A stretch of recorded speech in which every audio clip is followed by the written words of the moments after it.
तो ये प्रश्न जो है, गौतम एक बिंदु P से, आप थोड़ा सा खुद से इस प्रश्न को पढ़िए तो ये प्रश्न आप लोगों के लिए अच्छा है, ठीक है। और इस प्रश्न को हम सोचते हैं कि आप खुद से बना के एक बार देखिए, तो ये सबसे आसान प्रश्न में से एक प्रश्न आप लोगों के लिए रहने वाली है।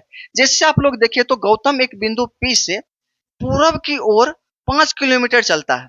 तो गौतम P बिंदु से पूरब दिशा में चलता है। तो P बिंदु कहाँ पे है हम लोग नहीं जानते हैं, बस आप लोग इतना समझ लीजिए कि गौतम कहीं से भी P बिंदु आप लोग बना लीजिए। गौतम जो है चलना शुरू करता है P बिंदु से, P हम लोग यहाँ मान लेते हैं, ठीक है। पूरब दिशा की ओर 5 किलोमीटर चलता है। तो पूरब किधर होता है, तो आप कहेंगे कि उधर होता है। तो यहाँ से पूरब की ओर हम लोग चलते हैं, ठीक है, और 5 किलोमीटर चला है। वहां से दाएं मुड़ता है और 2 किलोमीटर चलता है। यहाँ से दाएं मुड़ के 2 किलोमीटर चलना है, तो हम लोग 2 किलोमीटर चला दिए हैं।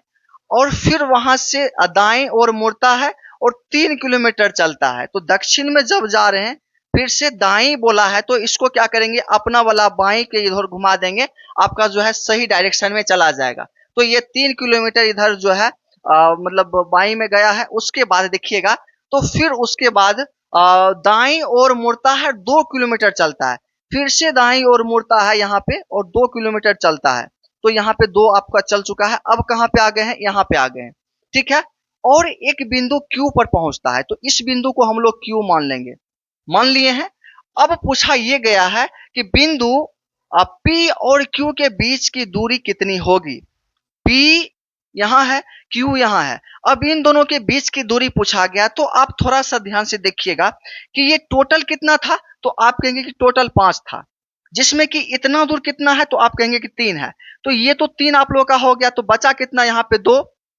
तो ये दोनों मिला के 5 आप लोग का पूर जाता है।